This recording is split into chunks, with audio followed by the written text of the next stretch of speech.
bienvenue à la ressourcerie de l'écrivain. On se retrouve pour la lecture d'un nouveau roman qui s'appelle La Petite Fadette de George Sand, donc une autrice importante du 19e siècle, autrice française.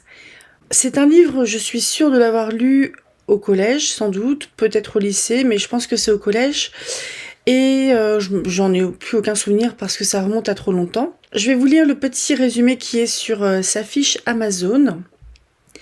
Qu'on l'appelle sorcière ou farfadée, le personnage de la petite Fadette est nimbé d'une inquiétante magie.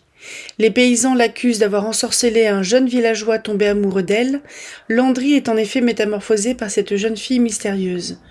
Mais en fait de magie, Fadette initie le jeune homme au secret de la nature, pour laquelle elle nourrit une foi simple et raisonnée. Cette alchimie s'exprime aussi dans la matière du roman. Sand explore la langue, comme la Fadette parcourt la montagne. À l'écoute de toutes ces nuances et variations, elle découvre dans le dialecte du Berry le refuge d'un français que l'académisme avait étouffé. Au secours de ces rythmes oubliés, l'écrivaine marie les langues, croise les registres pour forger une écriture neuve. Ces explorations de la nature et de la langue ont tout d'un combat. L'héroïne devra faire preuve de ruse et d'acharnement pour venir à bout des superstitions paysannes.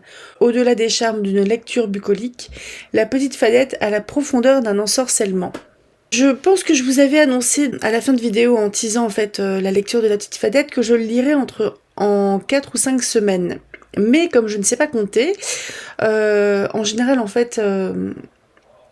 quand je fais une vidéo comme celle-là, je lis à peu près une vingtaine de pages. Et 120 pages divisé par 20, ça fait pas 4 ou 5. Donc on est plus sur 6, si je compte bien ce coup-ci. Donc ce qui veut dire que la fin de La Petite Fadette va coïncider avec la fin de la première partie de ma lecture des mémoires de Sherlock Holmes, de Sir Arthur Conan Doyle. Ce qui veut dire que comme on sera au plein cœur de l'été, je ferai une pause de diffusion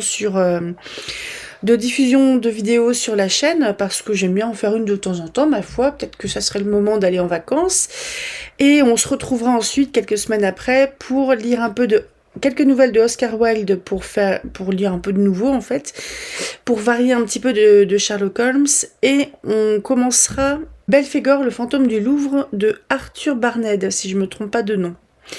Et donc ça sera plutôt au mois d'août, voire même septembre. Je vous souhaite une très bonne écoute et on se retrouve comme d'habitude à la fin de la vidéo pour un petit vlog lecture où je vous dirai ce que j'en pense. A tout de suite et bonne écoute.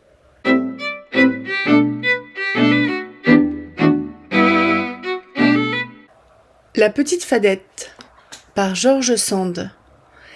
Édition originale Michel Lévy Frères, libraires éditeurs, 1849. Chapitre 1. Nohant, septembre 1848. Et, tout en parlant de la République que nous rêvons et de celle que nous subissons, nous étions arrivés à l'endroit du chemin ombragé où le cerf polé invite au repos.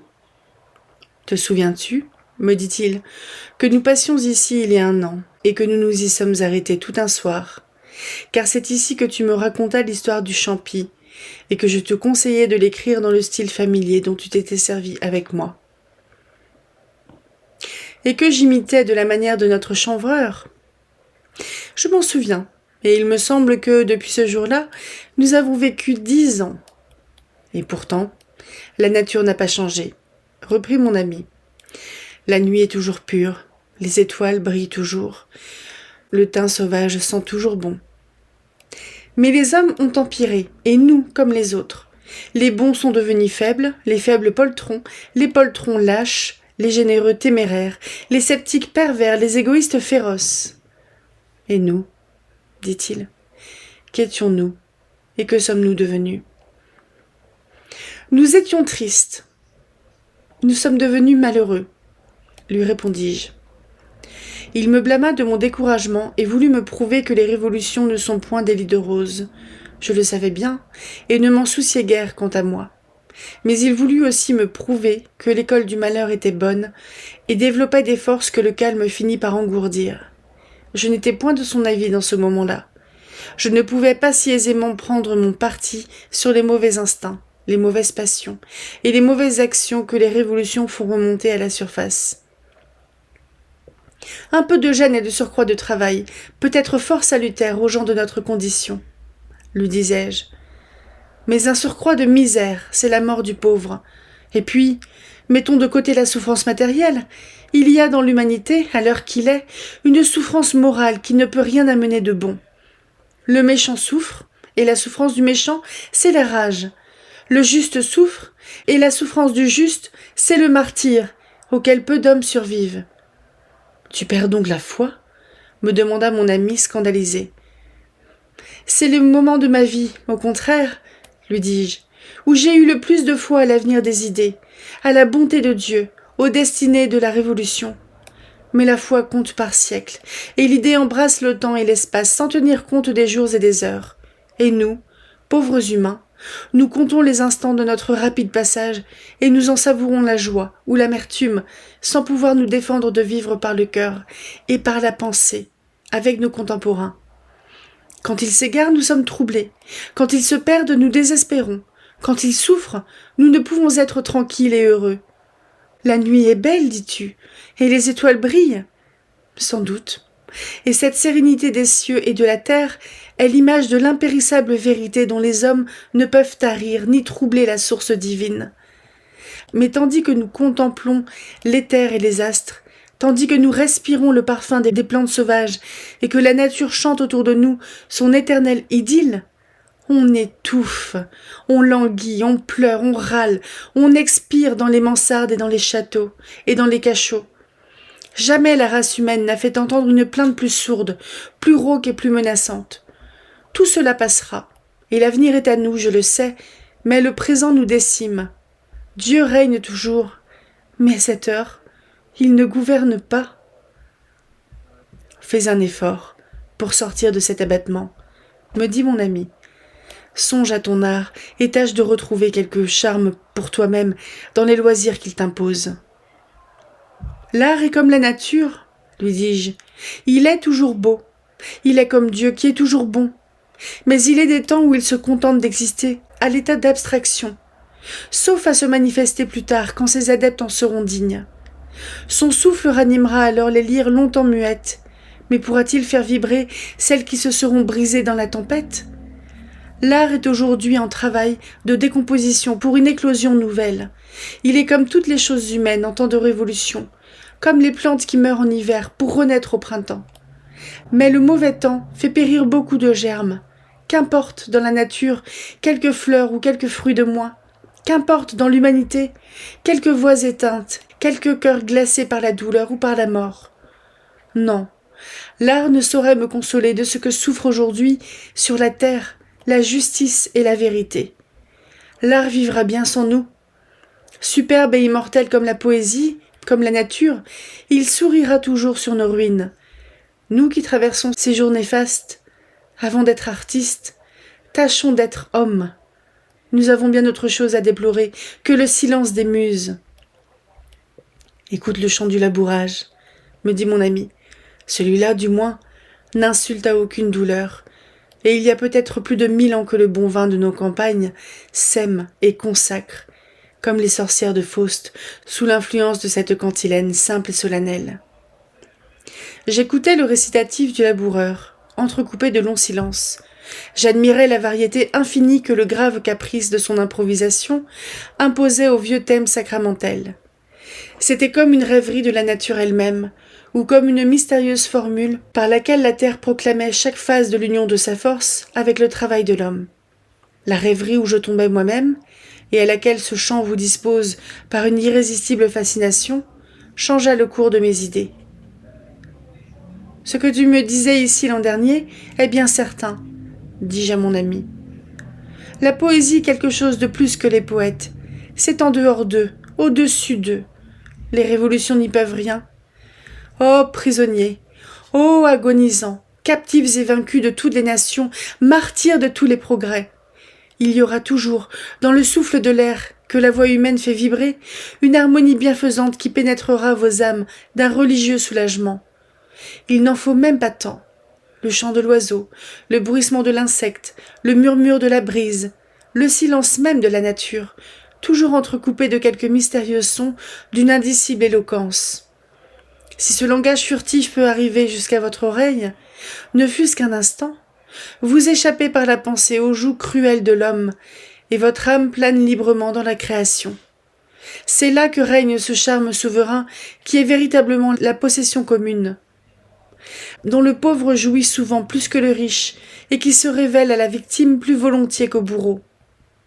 Tu vois bien, me dit mon ami, que tout affligé et malheureux que nous sommes, on ne peut nous ôter cette douceur d'aimer la nature, et de nous reposer dans sa poésie. Eh bien, puisque nous ne pouvons plus donner que cela aux malheureux, faisons encore de l'art comme nous l'entendions naguère, c'est-à-dire célébrons tout doucement cette poésie si douce, exprimons-la, comme le suc d'une plante bienfaisante, sur les blessures de l'humanité.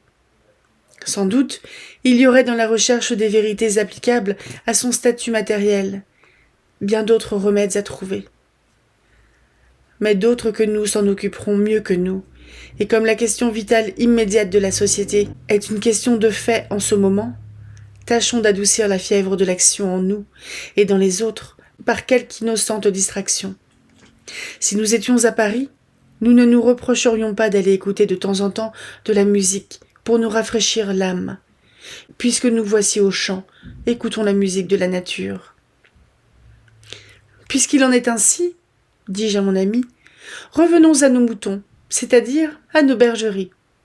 Te souviens-tu qu'avant la Révolution, nous philosophions précisément sur l'attrait qu'ont éprouvé de tout temps les esprits fortement frappés des malheurs publics, à se rejeter dans les rêves de la pastorale, dans un certain idéal de la vie champêtre, d'autant plus naïf et plus enfantin que les mœurs étaient plus brutales et les pensées plus sombres dans le monde réel. C'est vrai, et jamais je ne l'ai mieux senti. Je t'avoue que je suis si las de tourner dans un cercle vicieux en politique, si ennuyé d'accuser la minorité qui gouverne, pour être forcé tout aussitôt de reconnaître que cette minorité est l'élu de la majorité, que je voudrais oublier tout cela, ne fût-ce que pendant une soirée, pour écouter ce paysan qui chantait tout à l'heure, ou toi-même, si tu voulais me dire un de ces contes que le chanvreur de ton village t'apprend durant les veillées d'automne. Le laboureur ne chantera plus aujourd'hui, répondis-je, car le soleil est couché, et le voilà qui rentre ses bœufs, laissant l'arçon dans le sillon. Le chanvre trempe encore dans la rivière, et ce n'est pas même le temps où on le dresse en javel, qui ressemble à de petits fantômes rangés en bataille au clair de la lune, le long des enclos et des chaumières. Mais je connais le chanvreur. Il ne demande qu'à raconter des histoires, et il ne demeure pas loin d'ici. Nous pouvons bien aller l'inviter à souper. Et pour n'avoir point broyé depuis longtemps, pour n'avoir point avalé de poussière, il n'en sera que plus disert et de plus longue haleine. Eh bien, allons le chercher, dit mon ami, tout réjoui d'avance. Et demain tu écriras son récit pour faire suite, avec la mare au diable et François le Champy, à une série de contes villageois que nous intitulerons classiquement « Les veillées du chanvreur ». Et nous dédierons ce recueil à nos amis prisonniers, puisqu'il nous est défendu de leur parler politique. Nous ne pouvons que leur faire des contes pour les distraire ou les endormir. Je dédie celui-ci en particulier à Armand. Inutile de le nommer, reprit mon ami. On verrait un sens caché dans ton apologue, et on découvrirait là-dessous quelque abominable conspiration. Je sais bien qui tu veux dire, et il le saura bien aussi, lui, sans que tu traces seulement la première lettre de son nom. Le chanvreur ayant bien soupé, et voyant à sa droite un grand pichet de vin blanc, à sa gauche un pot de tabac pour charger sa pipe à discrétion toute la soirée, nous raconta l'histoire suivante. George Sand.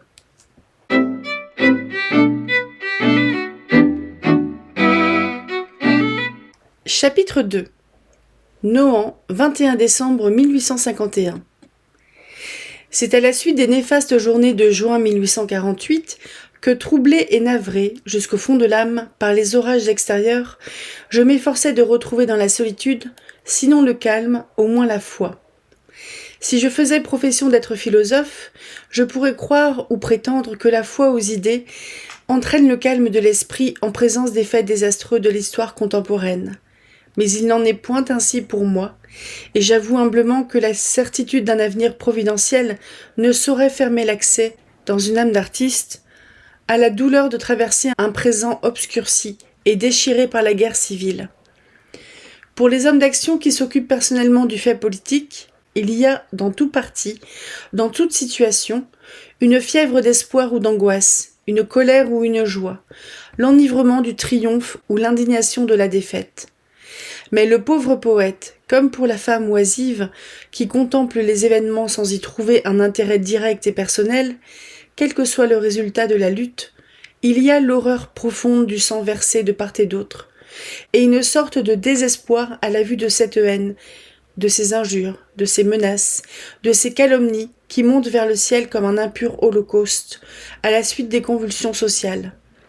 Dans ces moments-là, un génie orageux et puissant comme celui du Dante écrit avec ses larmes, avec sa bile, avec ses nerfs, un poème terrible, un drame tout plein de tortures et de gémissements. Il faut être trempé comme cette âme, de fer et de feu, pour arrêter son imagination sur les horreurs d'un enfer symbolique, quand on a sous les yeux le douloureux purgatoire de la désolation sur la terre. De nos jours, plus faible et plus sensible, l'artiste, qui n'est que le reflet et l'écho d'une génération assez semblable à lui, éprouve le besoin impérieux de détourner la vue et de distraire l'imagination, en se reportant vers un idéal de calme, d'innocence et de rêverie. C'est son infirmité qui le fait agir ainsi, mais il n'en doit point rougir, car c'est aussi son devoir. Dans les temps où le mal vient de ce que les hommes se méconnaissent et se détestent, la mission de l'artiste est de célébrer la douceur, la confiance, l'amitié, et de rappeler ainsi aux hommes endurcis ou découragés que les mœurs pures, les sentiments tendres et l'équité primitive sont ou peuvent être encore de ce monde. Les allusions directes au malheur présent, l'appel aux passions qui fermentent, ce n'est point là le chemin du salut. Mieux vaut une douce chanson, un son de pipeau rustique, un conte pour endormir les petits enfants sans frayeur et sans souffrance, que le spectacle des mots réels renforcés et rembrunis encore par les couleurs de la fiction. Prêcher l'union quand on s'égorge, c'est crier dans le désert. Il est des temps où les âmes sont si agitées qu'elles sont sourdes à toute exhortation directe. Depuis ces journées de juin dont les événements actuels sont l'inévitable conséquence, l'auteur du conte qu'on va lire s'est imposé la tâche d'être aimable, dût-il en mourir de chagrin. Il a laissé railler ses bergeries, comme il avait laissé railler tout le reste, sans s'inquiéter des arrêts de certaines critiques. Il sait qu'il a fait plaisir à ceux qui aiment cette note-là, et que faire plaisir à ceux qui souffrent du même mal que lui, à savoir l'horreur de la haine et des vengeances, c'est leur faire tout le bien qu'ils peuvent accepter. Bien fugitif, soulagement passager, il est vrai, mais plus réel qu'une déclamation passionnée et plus saisissant qu'une démonstration classique. George Sand.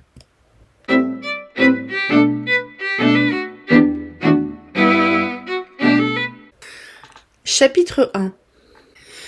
Le père Barbeau de la Cosse n'était pas mal dans ses affaires, à preuve qu'il était du conseil municipal de sa commune.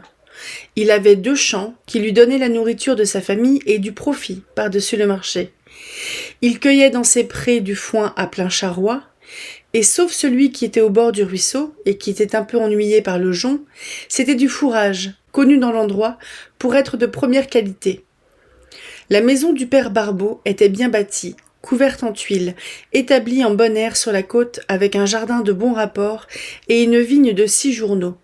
Enfin, il avait derrière sa grange un beau verger que nous appelons chez nous une ouche, où le fruit abondait tant en prunes qu'en guignes, en poires et en cormes.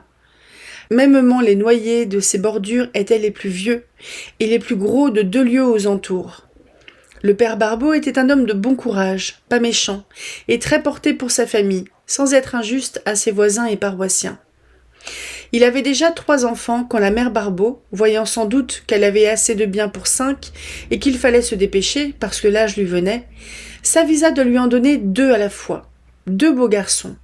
Et comme ils étaient si pareils qu'on ne pouvait presque pas les distinguer l'un de l'autre, on reconnut bien vite que c'étaient 2 Besson, c'est-à-dire 2 jumeaux d'une parfaite ressemblance. La mère Sagette, qui le reçut dans son tablier comme il venait au monde, n'oublia pas de faire au premier-né une petite croix sur le bras avec son aiguille, parce que, disait-elle, Un bout de ruban ou un collier peut se confondre et faire perdre le droit d'aînesse. Quand l'enfant sera plus fort, dit-elle, il faudra lui faire une marque qui ne puisse jamais s'effacer, à quoi l'on ne manqua pas. L'aîné fut nommé Sylvain, dont on fit bientôt Sylvinet, pour le distinguer de son frère aîné, qui lui avait servi de parrain. Et le cadet fut appelé Landry, nom qu'il garda comme il l'avait reçu au baptême, parce que son oncle, qui était son parrain, avait gardé de son jeune âge la coutume d'être appelé Landrich. Le père Barbeau fut un peu étonné, quand il revint du marché, de voir 2 petites têtes dans le berceau. « Oh oh !» fit-il, « voilà un berceau qui est trop étroit. Demain matin, il me faudra l'agrandir. » Il était un peu menuisier de ses mains, sans avoir appris, et il avait fait la moitié de ses meubles. Il ne s'étonna pas autrement, et alla soigner sa femme, qui but un grand verre de vin chaud et ne s'en porta que mieux. « Tu travailles si bien, ma femme, lui dit-il, que ça doit me donner du courage. Voilà 2 enfants de plus à nourrir, dont nous n'avions pas absolument besoin. Ça veut dire qu'il ne faut pas que je me repose de cultiver nos terres et d'élever nos bestiaux. Sois tranquille, on travaillera. Mais ne m'en donne pas 3 la prochaine fois, car ce serait trop. » La mère Barbeau se prit à pleurer, dont le père Barbeau se mit fort en peine. « Bellement, bellement, dit-il, il ne faut pas te chagriner, ma bonne femme. Ce n'est pas par manière de reproche que je t'ai dit cela, mais par manière de remerciement, bien au contraire. Ces 2 enfants-là sont beaux et bien faits. Ils n'ont point de défaut sur le corps, et j'en suis content. »« Alas, mon Dieu, dit la femme, je sais bien que vous ne me les reprochez pas, mon maître, mais moi j'ai du souci, parce qu'on m'a dit qu'il n'y avait rien de plus chanceux et de plus malaisé à élever que des baissons.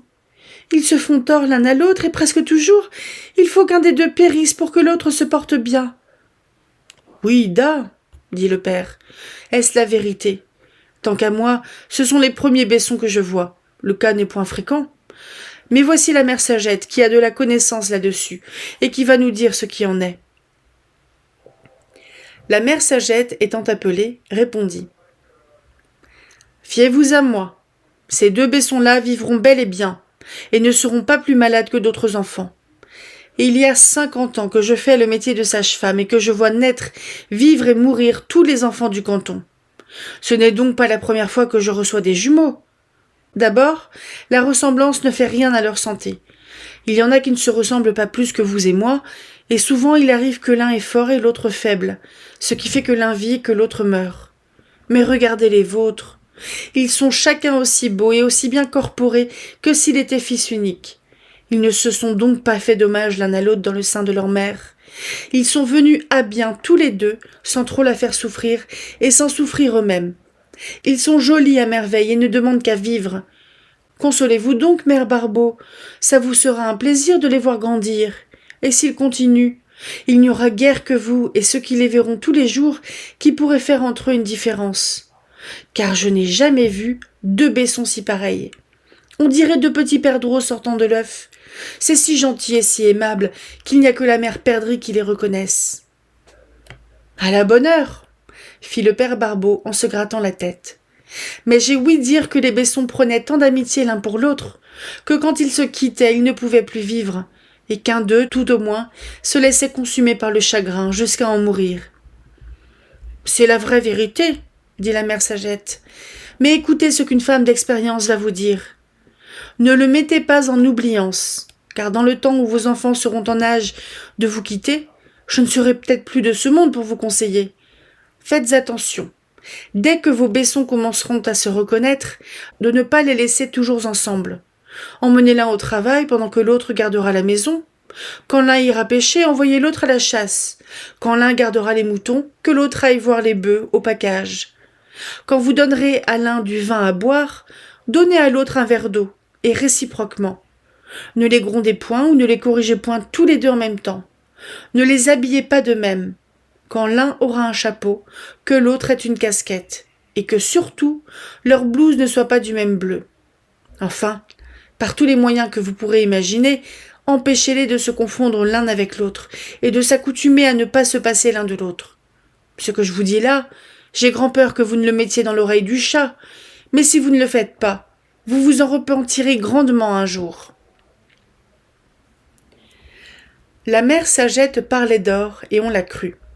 On lui promit de faire comme elle disait, et on lui fit un beau présent avant de la renvoyer. Puis, comme elle avait bien recommandé que les Besson ne fussent point nourris du même lait, on s'enquit vivement d'une nourrice. Mais il ne s'en trouva point dans l'endroit. La mère Barbeau, qui n'avait pas compté sur 2 enfants et qui avait nourri elle-même tous les autres, n'avait pas pris ses précautions à l'avance. Il fallut que le père Barbeau partît pour chercher cette nourrice dans les environs.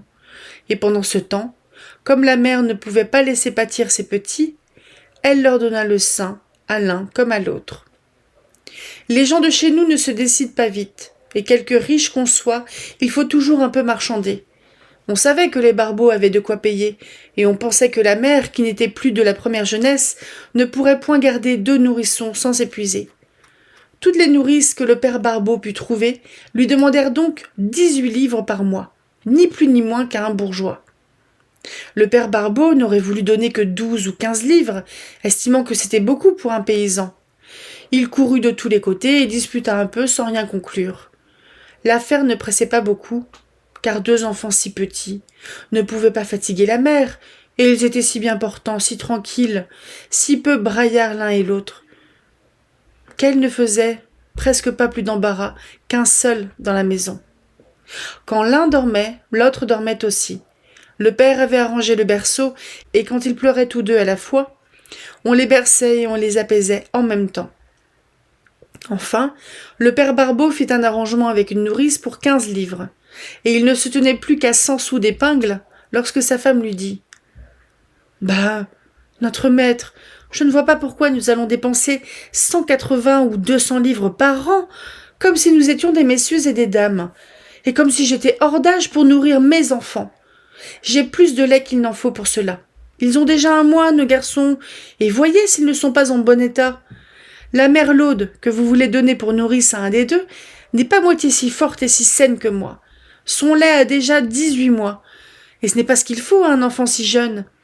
La Sagette nous a dit de ne pas nourrir nos Bessons du même lait, pour les empêcher de prendre trop d'amitié l'un pour l'autre. C'est vrai qu'elle l'a dit. Mais n'a-t-elle pas dit aussi qu'il fallait les soigner également bien ? Parce que, après tout, les Bessons n'ont pas la vie tout à fait aussi forte que les autres enfants. J'aime mieux que les nôtres s'aiment trop, que s'il faut sacrifier l'un à l'autre. Et puis, lequel des 2 mettrons-nous en nourrice ? Je vous confesse que j'aurais autant de chagrin à me séparer de l'un comme de l'autre. Je peux dire que j'ai bien aimé tous mes enfants, mais je ne sais comment la chose se fait. M'est avis que ceux-ci sont encore les plus mignons et les plus gentils que j'ai portés dans mes bras. J'ai pour eux un je ne sais quoi qui me fait toujours craindre de les perdre. Je vous en prie, mon mari, ne pensez plus à cette nourrice. Nous ferons pour le reste tout ce que la Sagette a recommandé. Comment voulez-vous que des enfants à la mamelle se prennent de trop grande amitié, quand c'est tout au plus s'ils connaîtront leurs mains d'avec leurs pieds quand ils seront en sevrage ? Ce que tu dis là n'est pas faux, ma femme, répondit le père Barbeau en regardant sa femme, qui était encore fraîche et forte comme on en voit peu. Mais si, pourtant, à mesure que ces enfants grossiront, ta santé venait à dépérir. N'ayez peur, dit la Barbaude. Je me sens d'aussi bon appétit que si j'avais 15 ans, et d'ailleurs, si je sentais que je m'épuise, je vous promets que je ne vous cacherai pas, et il serait toujours temps de mettre un de ces pauvres enfants hors de chez nous. Le père Barbeau se rendit, d'autant plus qu'il aimait bien autant ne pas faire de dépenses inutiles. La mère Barbeau nourrit ses Bessons sans se plaindre et sans souffrir, et même, elle était d'un si beau naturel que 2 ans après le sevrage de ses petits, elle mit au monde une jolie petite fille, qui eut nom Nanette, et qu'elle nourrit aussi elle-même. Mais c'était un peu trop, et elle eut eu peine à en venir à bout, si sa fille aînée, qui était à son premier enfant, ne l'eût soulagée de temps en temps, en donnant le sein à sa petite sœur. De cette manière, toute la famille grandit et grouilla bientôt au soleil, les petits-oncles et les petites-tantes, avec les petits-neveux et les petites-nièces, qui n'avaient pas à se reprocher d'être beaucoup plus turbulents ou plus raisonnables les uns que les autres.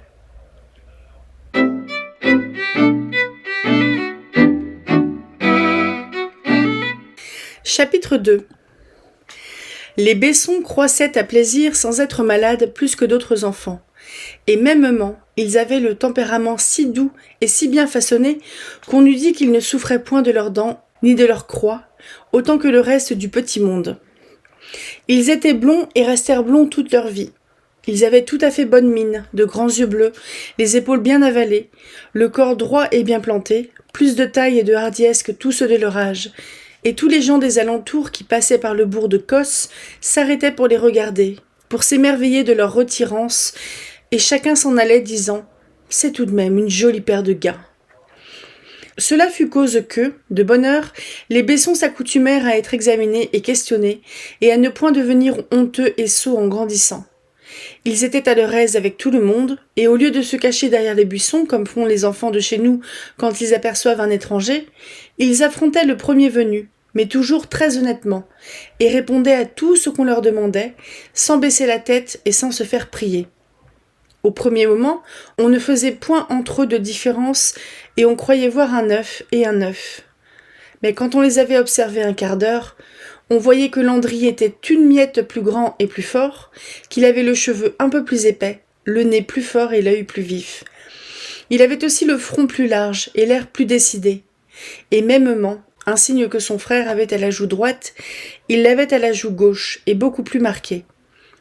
Les gens de l'endroit les reconnaissaient donc bien, mais cependant, il leur fallait un petit moment. Et à la tombée de la nuit ou à une petite distance, ils s'y trompaient quasi tous, d'autant plus que les Besson avaient la voix toute pareille, et que comme ils savaient très bien qu'on pouvait les confondre, ils répondaient au nom l'un de l'autre sans se donner la peine de vous avertir de la méprise.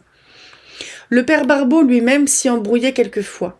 Il n'y avait, ainsi que la sagette l'avait annoncé, que la mère qui ne s'y embrouilla jamais, fût-ce à la grande nuit, ou du plus loin qu'elle pouvait les voir venir ou les entendre parler.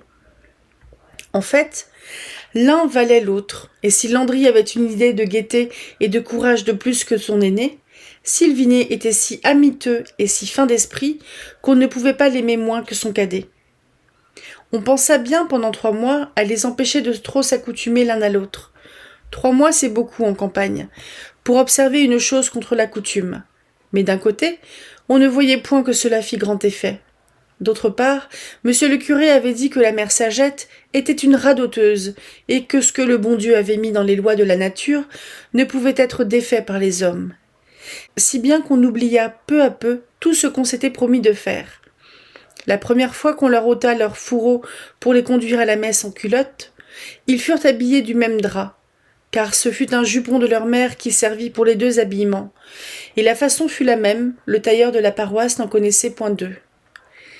Quand l'âge leur vint, on remarqua qu'ils avaient le même goût pour la couleur, et quand leur tante Rosette voulut leur faire cadeau à chacun d'une cravate, à la nouvelle année, ils choisirent tous 2 la même cravate lilas au mercier colporteur qui promenait sa marchandise de porte en porte, sur le dos de son cheval percheron. La tante leur demanda si c'était pour l'idée qu'ils avaient d'être toujours habillés l'un comme l'autre. Mais les Besson n'en cherchaient pas si long. Sylvinet répondit que c'était la plus jolie couleur et le plus joli dessin de cravate qu'il y eut dans tout le ballot du mercier, et de suite Landry assura que toutes les autres cravates étaient vilaines. « Et la couleur de mon cheval ?» dit le marchand en souriant. « Comment la trouvez-vous ?»« Bien laide, » dit Landry. « Il ressemble à une vieille pie. »« Tout à fait laide, » dit Sylvinet. « C'est absolument une pie mal plumée. »« Vous voyez bien, » dit le mercier à la tante, d'un air judicieux, que ces enfants-là ont la même vue. Si l'un voit jaune ce qui est rouge, aussitôt l'autre verra rouge ce qui est jaune, et il ne faut pas les contrarier là-dessus, car on dit que quand on veut empêcher les Besson de se considérer comme les 2 empreintes d'un même dessin, ils deviennent idiots et ne savent plus du tout ce qu'ils disent. Le mercier disait cela parce que ses cravates lilas étaient mauvais teint et qu'il avait envie d'en vendre 2 à la fois. Par la suite du temps, tout alla de même, et les Besson furent habillés si pareillement qu'on avait encore plus souvent lieu de les confondre, et soit par malice d'enfant, soit par la force de cette loi de nature que le curé croyait impossible à défaire, quand l'un avait cassé le bout de son sabot, bien vite l'autre écornait le sien du même pied. Quand l'un déchirait sa veste ou sa casquette, sans tarder, l'autre imitait si bien la déchirure qu'on aurait dit que le même accident l'avait occasionné. Et puis, mais baissons de rire et de prendre un air sournoisement innocent quand on leur demandait compte de la chose. Bonheur ou malheur, cette amitié-là augmentait toujours avec l'âge, et le jour où ils surent raisonner un peu, ces enfants se dirent qu'ils ne pouvaient pas s'amuser avec d'autres enfants quand un des deux ne s'y trouvait pas. Et le père ayant essayé d'en garder un toute la journée avec lui, tandis que l'autre restait avec la mère, tous les deux furent si tristes, si pâles et si lâches au travail qu'on les crut malades.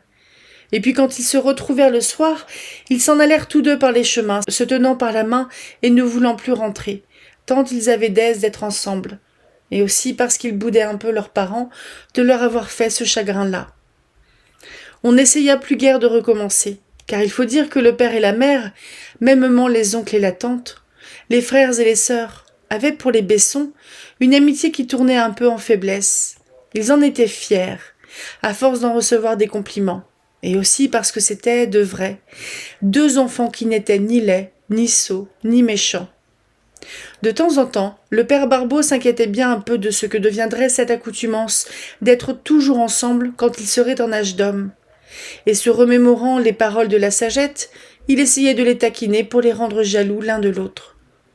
S'il faisait une petite faute, il tirait les oreilles de Sylvinet par exemple, disant à Landry « Pour cette fois, je te pardonne à toi, parce que tu es ordinairement le plus raisonnable. » Mais cela consolait Sylvinet d'avoir chaud aux oreilles, de voir qu'on avait épargné son frère.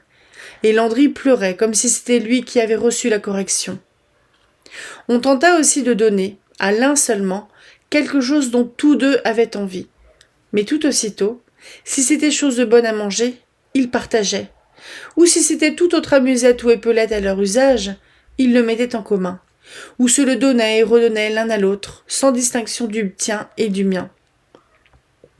Faisait-on à l'un un compliment de sa conduite, en ayant l'air de ne pas rendre justice à l'autre, cet autre était content et fier de voir encourager et caresser son Besson, et se mettait à le flatter et à le caresser aussi. Enfin, c'était peine perdue que de vouloir les diviser d'esprit ou de corps. Et comme on n'aime guère à contrarier des enfants qu'on chérit, même quand c'est pour leur bien, on laissa vite aller les choses comme Dieu voulut. Ou bien on se fit de ces petites picoteries un jeu dont les deux Besson n'étaient point dupes. Ils étaient fort malins, et quelquefois, pour qu'on les laissât tranquilles, ils faisaient mine de se disputer et de se battre. Mais ce n'était qu'un amusement de leur part, et ils n'avaient garde, en se roulant l'un sur l'autre, de se faire le moindre mal. Si quelque badaud s'étonnait de les voir en bisbille, ils se cachaient pour rire de lui, et on les entendait babiller et chantonner ensemble comme deux merles dans une branche. Malgré cette grande ressemblance et cette grande inclination, Dieu, qui n'avait rien fait d'absolument pareil dans le ciel et sur la terre, voulut qu'ils eussent un sort bien différent. Et c'est alors qu'on vit que c'étaient deux créatures séparées dans l'idée du bon Dieu, et différentes dans leur propre tempérament. On ne vit la chose qu'à l'essai, et cet essai arriva après qu'ils eurent fait ensemble leur première communion. La famille du père Barbeau augmentait, grâce à ses deux filles aînées qui ne chômaient pas de mettre de beaux enfants au monde. Son fils aîné, Martin, un beau et brave garçon, était au service. Ses gendres travaillaient bien, mais l'ouvrage n'abondait pas toujours. Nous avons eu dans nos pays une suite de mauvaises années, tant pour les vimères du temps que pour les embarras du commerce, qui ont délogé plus d'écus de la poche des gens de campagne qu'elles n'y ont fait rentrer. Si bien que le père Barbeau n'était pas assez riche pour garder tout son monde avec lui, et il fallait bien songer à mettre ses Bessons en condition chez les autres. Le père Caillot, de la Priche, lui offrit d'en prendre un pour toucher ses bœufs, parce qu'il avait un fort domaine à faire valoir, et que tous ses garçons étaient trop grands ou trop jeunes pour cette besogne-là. La mère Barbeau eut grand peur et grand chagrin quand son mari lui en parla pour la première fois. On eût dit qu'elle n'avait jamais prévu que la chose dût arriver à ses Bessons, et pourtant, elle s'en était inquiétée leur vie durant. Mais comme elle était grandement soumise à son mari, elle ne sut que dire. Le père avait bien du souci aussi pour son compte, et il prépara la chose de loin.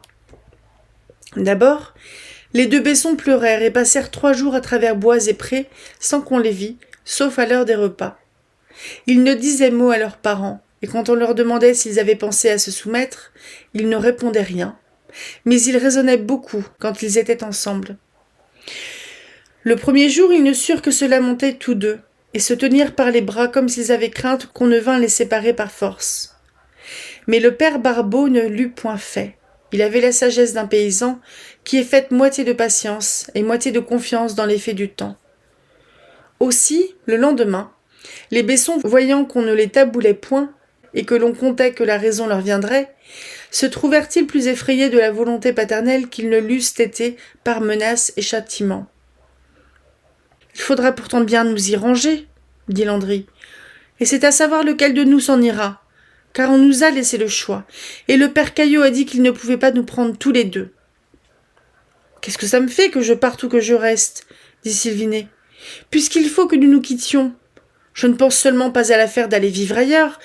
Si j'y allais avec toi, je me désaccoutumerais bien de la maison. »« Ça se dit comme ça, » reprit Landry. « Et pourtant celui qui restera avec nos parents aura plus de consolation et moins d'ennui que celui qui ne verra plus ni son Besson, ni son père, ni sa mère, ni son jardin, ni ses bêtes, ni tout ce qui a coutume de lui faire plaisir. » Landry disait cela d'un air assez résolu, mais Sylvinet se remit à pleurer, car il n'avait pas autant de résolution que son frère, et l'idée de tout perdre et de tout quitter à la fois lui fit tant de peine qu'il ne pouvait plus s'arrêter dans ses larmes. Landry pleurait aussi, mais pas autant, et pas de la même manière, car il pensait toujours à prendre pour lui le plus gros de la peine, et il voulait voir ce que son frère en pouvait supporter, afin de lui épargner tout le reste. Il connut bien que Sylvinet avait plus peur que lui d'aller habiter un endroit étranger, et de se donner à une famille autre que la sienne. « Tiens, frère, lui dit-il, si nous pouvons nous décider à la séparation, mieux vaut que je m'en aille. Tu sais bien que je suis un peu plus fort que toi, et que quand nous sommes malades, ce qui arrive presque toujours en même temps, la fièvre se met plus fort après toi qu'après moi. On dit que nous mourrons peut-être si l'on nous sépare. Moi je ne crois pas que je mourrai, mais je ne répondrai pas de toi. Et c'est pour cela que j'aime mieux te savoir avec notre mère, qui te consolera et te soignera. De fait, si l'on fait chez nous une différence entre nous deux, ce qui ne paraît guère, je crois bien que c'est toi qui es le plus chéri, et je sais que tu es le plus mignon et le plus amiteux. Reste donc. Moi, je partirai. Nous ne serons pas loin l'un de l'autre. Les terres du père Caillot touchent les nôtres, et nous nous verrons tous les jours. Moi, j'aime la peine, et ça me distraira, et comme je cours mieux que toi, je viendrai plus vite te retrouver aussitôt que j'aurai fini ma journée. Toi, n'ayant pas grand-chose à faire, tu viendras en te promenant me voir à mon ouvrage. Je serais bien moins inquiet à ton sujet que si tu étais dehors et moi dedans la maison. Par ainsi, je te demande d'y rester.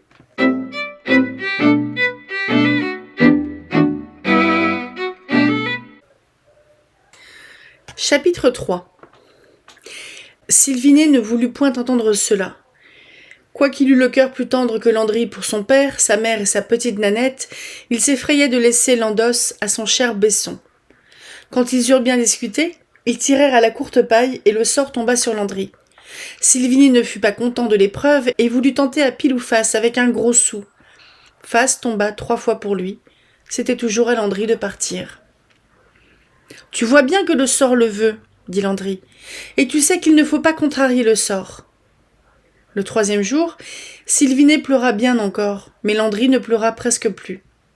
La première idée de départ lui avait fait peut-être une plus grosse peine qu'à son frère, parce qu'il avait mieux senti son courage et qu'il ne s'était pas endormi sur l'impossibilité de résister à ses parents. Mais à force de penser à son mal, il l'avait plus vite usé, et il s'était fait beaucoup de raisonnements, tandis qu'à force de se désoler, Sylvinet n'avait pas eu le courage de se raisonner, si bien que Landry était tout décidé à partir, que Sylvinet ne l'était point encore à le voir s'en aller. Et puis Landry avait un peu plus d'amour-propre que son frère.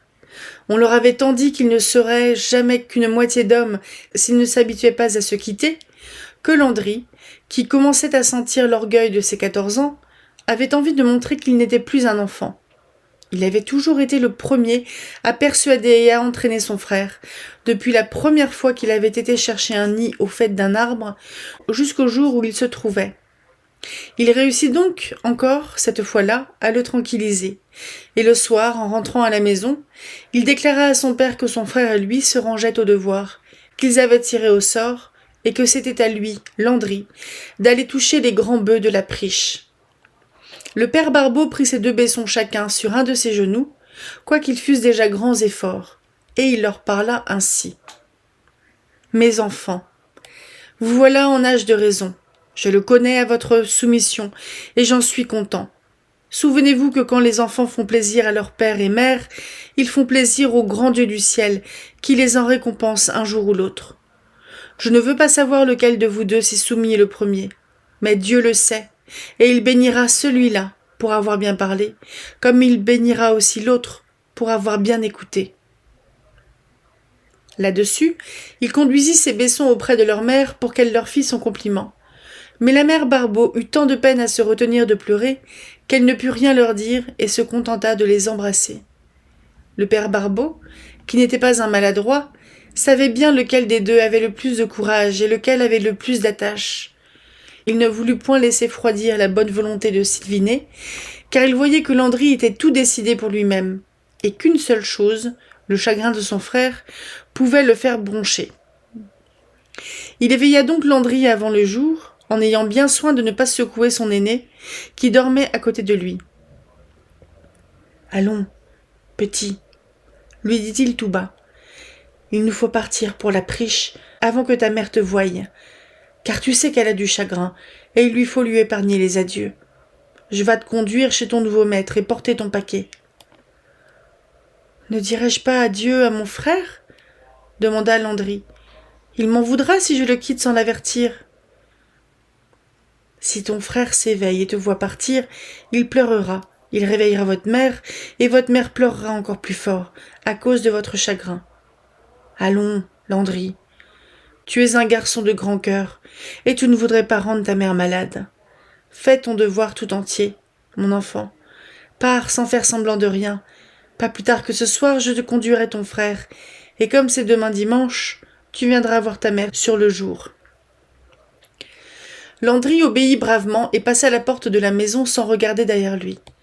La mère Barbeau n'était pas si bien endormie, ni si tranquille, qu'elle n'eût entendu ce que son homme disait à Landry. La pauvre femme, sentant la raison de son mari, ne bougea et se contenta d'écarter un peu son rideau pour voir sortir Landry. Elle eut le cœur si gros qu'elle se jeta à bas du lit pour aller l'embrasser, mais elle s'arrêta quand elle fut devant le lit des baissons, où Sylvinet dormait encore à pleins yeux.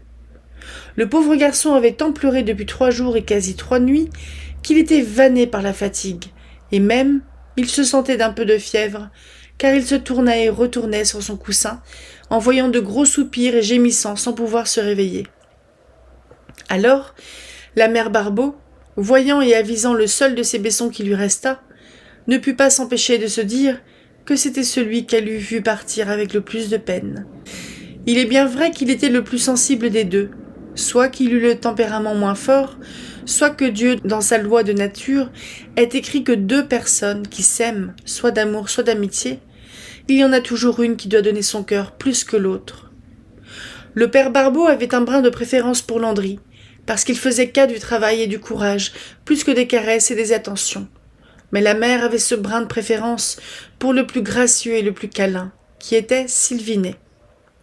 La voilà donc qui se prend à regarder son pauvre gars, tout pâle et tout défait, et qui se dit que ce serait grand pitié de le mettre déjà en condition, que son Landry a plus d'étoffe pour endurer la peine, et que d'ailleurs, l'amitié pour son baisson et pour sa mère ne le foule pas au point de le mettre en danger de maladie.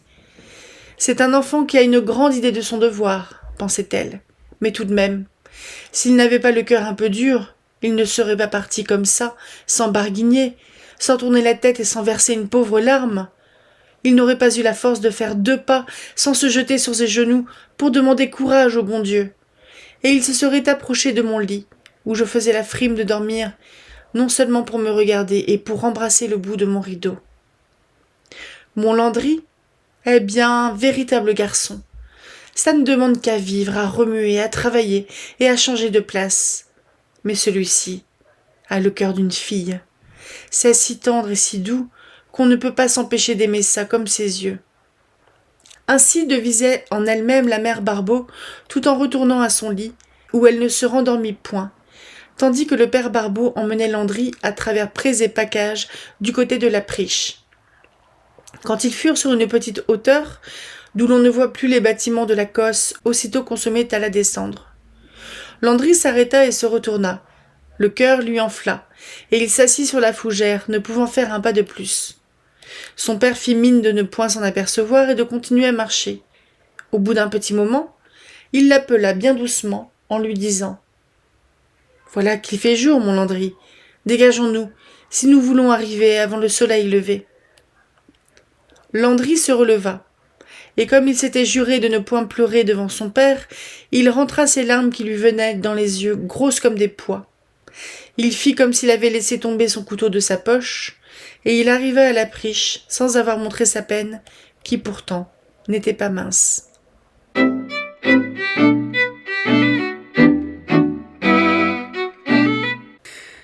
Chapitre 4. Le père Caillot, voyant que des deux baissons on lui amenait le plus fort et le plus diligent, fut tout aise de le recevoir. Il savait bien que cela n'avait pas dû se décider sans chagrin, et comme c'était un brave homme et un bon voisin, fort ami du père Barbeau, il fit de son mieux pour flatter et encourager le jeune gars. Il lui fit donner vitement la soupe et un pichet de vin pour lui remettre le cœur, car il était aisé de voir que le chagrin y était. Il le mena ensuite avec lui pour lier les bœufs, et il lui fit connaître la manière dont il s'y prenait. De fait, Landry n'était pas novice dans cette besogne-là, car son père avait une jolie paire de bœufs qu'il avait souvent ajustés et conduits à merveille. Aussitôt que l'enfant vit les grands bœufs du père Caillot, qui étaient les mieux tenus, les mieux nourris et les plus forts de race de tout le pays, il se sentit chatouillé dans son orgueil d'avoir une si belle aumaille au bout de son aiguillon. Et puis, il était content de trouver qu'il n'était ni maladroit ni lâche, et qu'on n'avait rien de nouveau à lui apprendre. Son père ne manqua pas de le faire valoir, et comme le moment fut venu de partir pour les champs, tous les enfants du père Caillot, garçons et filles, grands et petits, vinrent embrasser le baisson, et la plus jeune des filles lui attacha une branchée de fleurs avec des rubans à son chapeau, parce que c'était son premier jour de service, et comme un jour de fête pour la famille qui le recevait. Avant de le quitter, son père lui fit une admonestation en présence de son nouveau maître, lui commandant de le contenter en toutes choses et d'avoir soin de son bétail comme si c'était son sien propre. Là-dessus, Landry, ayant promis de faire de son mieux, s'en alla au labourage, où il fit bonne contenance et bon office tout le jour, et d'où il revint, ayant grand appétit. Car c'était la première fois qu'il travaillait aussi rude, et un peu de fatigue est un souverain remède contre le chagrin. Mais ce fut plus malaisé à passer pour le pauvre Sylvinet, à la Bessonnière, car il faut vous dire que la maison et la propriété du père Barbeau, située au bourg de la Cosse, avaient pris ce nom-là depuis la naissance des deux enfants. Et à cause que, peu de temps après, une servante de la maison avait mis au monde une paire de Bessonnes qui n'avaient point vécu. Or, comme les paysans sont grands donneurs de sornettes et sobriquets, la maison et la terre avaient reçu le nom de Bessonnière, et partout où se montraient Sylvinet et Landry, les enfants ne manquaient pas de crier autour d'eux. « Voilà les Bessons de la Bessonnière !» Or donc, il y avait grande tristesse ce jour-là à la Bessonnière du père Barbeau. Sitôt que Sylvinet fut éveillé, et qu'il ne vit point son frère à ses côtés, il se douta de la vérité, mais il ne pouvait croire que Landry pût être parti comme cela, sans lui dire adieu, et il était fâché contre lui au milieu de sa peine.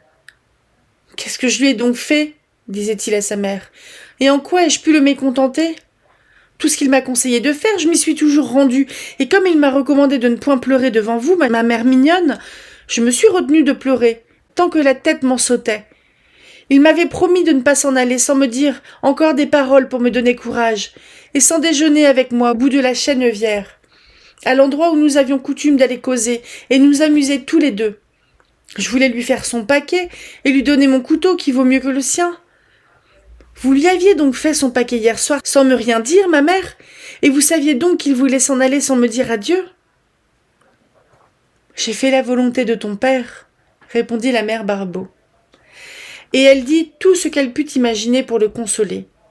Il ne voulait entendre à rien, et ce ne fut que quand il vit qu'elle pleurait aussi, qu'il se mit à l'embrasser, à lui demander pardon d'avoir augmenté sa peine et à lui promettre de rester avec elle pour la dédommager. Mais aussitôt qu'elle l'eut quitté pour vaquer à la basse-cour et à la lessive, il se prit de courir du côté de la Priche, sans même songer où il allait, mais se laissant emporter par son instinct, comme un pigeon qui court après sa pigeonne sans s'embarrasser du chemin. Il aurait été jusqu'à la Priche s'il n'avait rencontré son père qui en revenait, et qui le prit par la main pour le ramener, en lui disant « Nous irons ce soir, mais il ne faut pas détemcer ton frère pendant qu'il travaille, ça ne contenterait pas son maître. D'ailleurs, la femme de chez nous est dans la peine, et je compte que c'est toi qui la consoleras. »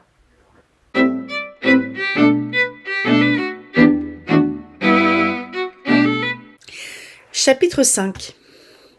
Sylvinet revint se pendre au jupon de sa mère comme un petit enfant, et ne la quitta point de la journée, lui parlant toujours de Landry, et ne pouvant pas se défendre de penser à lui, en passant par tous les endroits et recoins où ils avaient eu coutume de passer ensemble. Le soir, il alla à la Priche avec son père, qui voulut l'accompagner. Sylvinet était comme fou d'aller embrasser son Besson, et il n'avait pas pu souper, tant il avait hâte de partir. Il comptait que Landry viendrait au-devant de lui, et il s'imaginait toujours de le voir accourir. Mais Landry, quoiqu'il en eût bonne envie, ne bougea point. Il craignit d'être moqué par les jeunes gens et les gars de la Priche pour cette amitié bessonnière qui passait pour une sorte de maladie, si bien que Sylvinet le trouva à table, buvant et mangeant, comme s'il eût été toute sa vie avec la famille Caillot. Aussitôt que Landry le vit entrer, pourtant, le cœur lui sauta de joie, et s'il ne se fût pas contenu, il aurait fait tomber la table et le banc pour l'embrasser plus vite. Mais il n'osa, parce que ses maîtres le regardaient curieusement, se faisant un amusement de voir dans cette amitié une chose nouvelle et un phénomène de nature, comme disait le maître d'école de l'endroit. Aussi, quand Sylvinet vint se jeter sur lui, l'embrasser tout en pleurant, et se serrer contre lui comme un oiseau se pousse dans le nid contre son frère pour se réchauffer, Landry fut fâché à cause des autres, tandis qu'il ne pouvait pourtant pas s'empêcher d'être content pour son compte. Mais il voulait avoir l'air plus raisonnable que son frère, et il lui fit de temps en temps signe de s'observer, ce qui étonna et fâcha grandement Sylvinet. Là-dessus, le père Barbeau s'étant mis à causer et à boire un coup ou deux avec le père Caillot, les deux Bessons sortirent ensemble, Landry voulant bien aimer et caresser son frère comme en secret. Mais les autres gars les observèrent de loin, et mêmement la petite Solange, la plus jeune des filles du père Caillot, qui était maligne et curieuse comme un vrai linot, les suivit à petits pas, jusque dans la coudrière, riant d'un air penaud quand il faisait attention à elle, mais n'en démordant point, parce qu'elle s'imaginait toujours qu'elle allait voir quelque chose de singulier, et ne sachant pourtant pas ce qu'il peut y avoir de surprenant dans l'amitié de deux frères. Sylvinet, quoiqu'il fût étonné de l'air tranquille dont son frère l'avait abordé, ne songea pourtant pas à lui en faire reproche, tant il était content de se trouver avec lui. Le lendemain, Landry, sentant qu'il s'appartenait, parce que le père Caillot lui avait donné licence de tout devoir, il partit de si grand matin qu'il pensa surprendre son frère au lit. Mais malgré que Sylvinet fût le plus dormeur des deux, il s'éveilla dans le moment que Landry passait la barrière de l'ouche, et s'en courut nu-pieds, comme si quelque chose lui eût dit que son Besson approchait de lui. Ce fut pour Landry une journée de parfait contentement. Il avait du plaisir à revoir sa famille et sa maison, depuis qu'il savait qu'il n'y reviendrait pas tous les jours, et que ce serait pour lui comme une récompense. Sylvinet oublia toute sa peine jusqu'à la moitié du jour. Au déjeuner, il s'était dit qu'il dînerait avec son frère, mais quand le dîner fut fini, il pensa que le souper serait le dernier repas, et il commença d'être inquiet et mal à son aise. Il soignait et câlinait son Besson à plein cœur, lui donnant ce qu'il y avait de meilleur à manger, le crouton de son pain et le cœur de sa salade. Et puis il s'inquiétait de son habillement, de sa chaussure, comme s'il eût dû s'en aller bien loin, et comme s'il était bien à plaindre, sans se douter qu'il était lui-même le plus à plaindre des deux, parce qu'il était le plus affligé.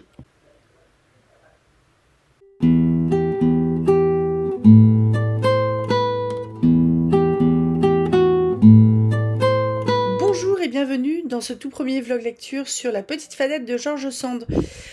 C'est un livre, je suis persuadée de l'avoir lu quand j'étais, je pense, au collège, et je m'en souviens plus du tout, mais je vois encore sa couverture, je l'ai encore en poche, ce bouquin-là. Je sais plus si c'était une lecture imposée au collège ou si c'est un truc, un livre que j'ai lu. Je crois que c'était un livre que j'avais lu, pour faire un... Vous savez, les petits oraux là qu'on faisait comme ça, on présentait un bouquin devant la classe. Et je me souviens que le prof de français avait dit: «Bon, t'as choisi un truc un peu facile?» Bah ouais, mais j'avais aimé. Voilà. C'était mon souvenir de... Je suis persuadée de l'avoir lu, mais alors plus du tout de souvenir. Je sais pas de quoi ça cause. Et qu'est-ce que je voulais dire donc? Pour ceux qui notent à combien on est à 19% je crois. On est à 19% du livre et en fait on a lu les 5 premiers chapitres sur un total de 39. Ça va se lire vite, hein. Franchement, ça va vraiment se lire assez vite.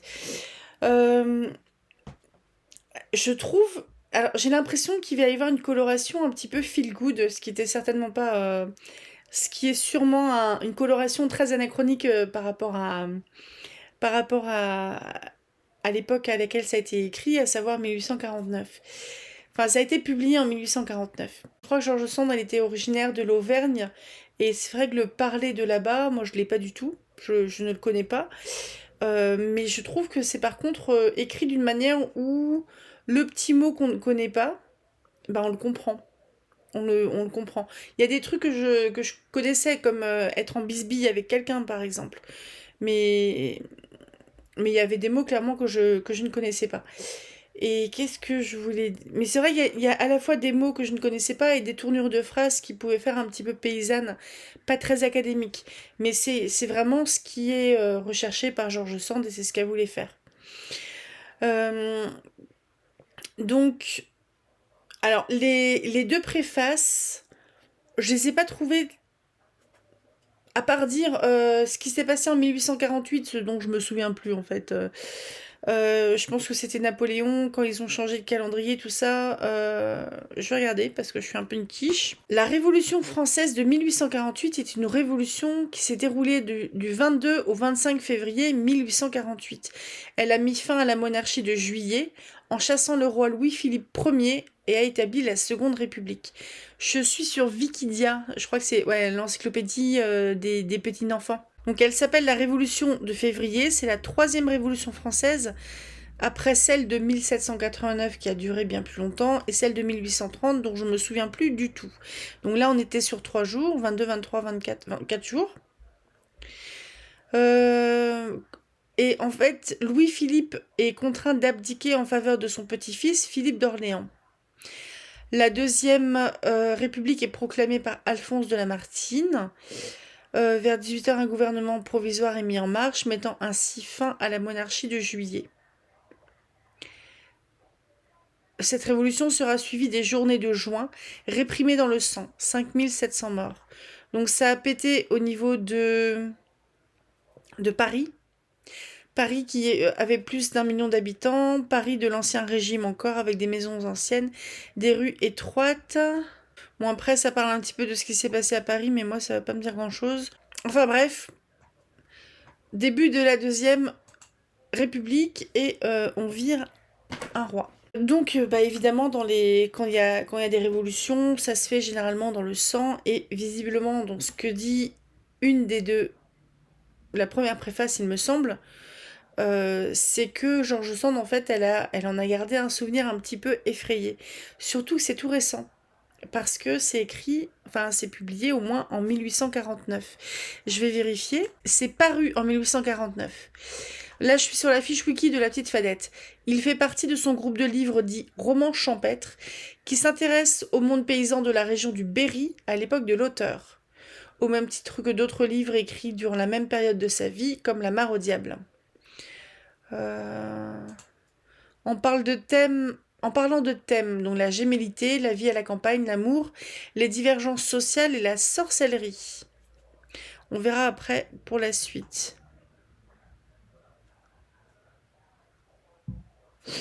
Et alors, j'en parlerai pas trop maintenant parce que en fait la bibliographie l'article Wikipédia concernant George Sand est quand même très fourni, donc je vais prendre le temps de le lire tranquillement pour vous en faire un petit résumé. Mais c'est une femme de lettres qui a eu du succès en son temps, qui a une énorme production de romans, surtout, un peu moins de pièces de théâtre, une énorme correspondance aussi, et qui était reconnue, en fait, elle a eu du succès de son vivant et elle a été reconnue par ses pairs masculins aussi. Elle a écrit une partie de ses romans en début de carrière sous son nom, sa vraie identité de Aurore Dupin, et là, je suppose que, en fait, que sa carrière a explosé sous le nom de George Sand. Je sais juste que